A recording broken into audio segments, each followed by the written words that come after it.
आंखें बंद करके बयान दे रहे हैं। कोई दोष नहीं है नुपुर शर्मा का, उसने तो वही बातें कही है जो कुरान में लिखी हुई है। कुरान में लिखा हुआ है,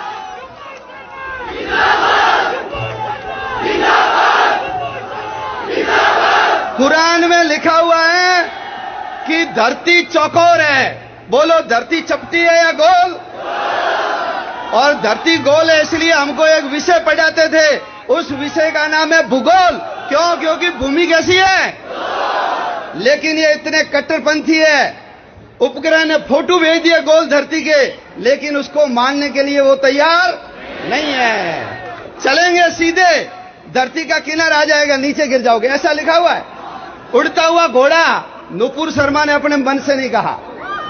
आयशा का विवाह 6 साल में हुआ और 9 साल में उससे शारीरिक संबंध बनाए गए। ये मैं नहीं कह रहा हूं, ये कुरान में लिखा हुआ है। और इनका जो मामा है, इनका जो मामा है जाकिर नाइक, आपने सुना जाकिर नाइक के बयान?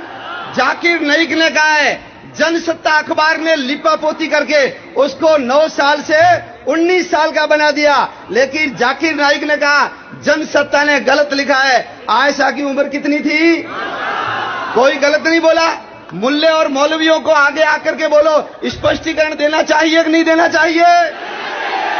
लेकिन जाकिर नाइक बोलेगा तो कोई विरोध नहीं करेगा, और हमारा कोई व्यक्ति बोलेगा तो सारा आसमान सिर के ऊपर उठा लेंगे। कारण हिंदू जग रहा है, उनकी हालत खराब हो रही है।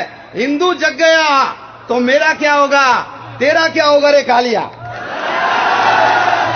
आपने वो गीत सुना होगा ना, अपनी तो जैसे तैसे, थोड़ी ऐसे या वैसे कट जाएगी, आपका क्या होगा जनाब आली।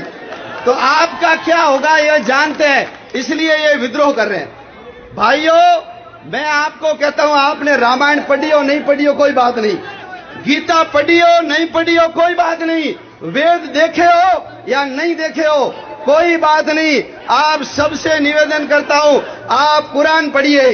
क्या पढ़िए? कुरान। और यदि कुरान पढ़ोगे तो आपको समझ में आ जाएगा गीता क्यों पढ़नी चाहिए।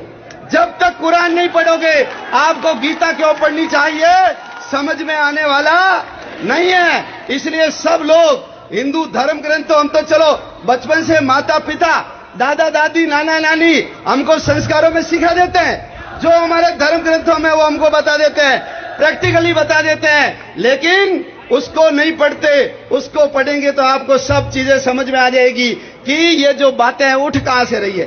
और जब उनकी पुस्तकें उनको अधिकार दे रही है, मारने का उनको अधिकार दे रही है, तो फिर ये लोग क्यों नहीं मारेंगे। इसलिए कई देशों के अंदर कुरान के ऊपर क्या लग गया है, बैन लग गया, प्रतिबंध लग गया है। कारण सब चीजें वहां से निकल रही है। इसलिए आप सब लोग कुरान जरूर पढ़ना, आपको सारा चित्र समझ में आ जाएगा।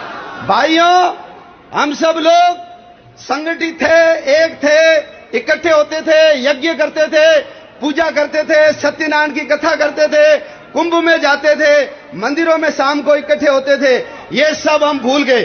त्रिकाल संध्या करते थे, हम सब भूल गए। लेकिन हमारी बातों को उन्होंने पकड़ लिया, इसके कारण आज वो मजबूत और आगे बढ़ रहे हैं। अपने को भी, जिसके कारण हम महान थे, जिसके कारण हमारी संस्कृति और सभ्यता के डंके दुनिया में बजे, वो चीजें हमको वापस करनी पड़ेगी। और उसमें से जो सबसे पहली और आवश्यक चीज है, वो चीज है जो आज सब लोग इकट्ठे हुए हो, हम सब लोगों को मुट्ठी की तरह बंधना पड़ेगा।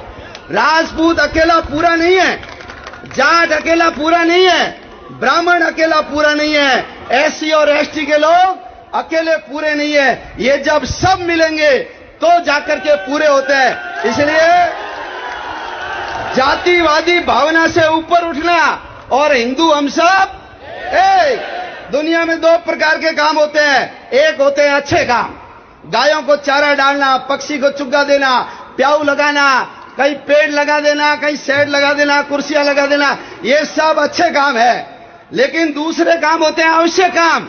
हिंदू इस बात को नहीं समझता, मुसलमान इस बात को समझता है। इसलिए मैं आपको एक बात पूछता हूं, आप में से कोई भी मेरे को मुसलमान के बनाई हुई प्याऊ दिखा सकता है क्या?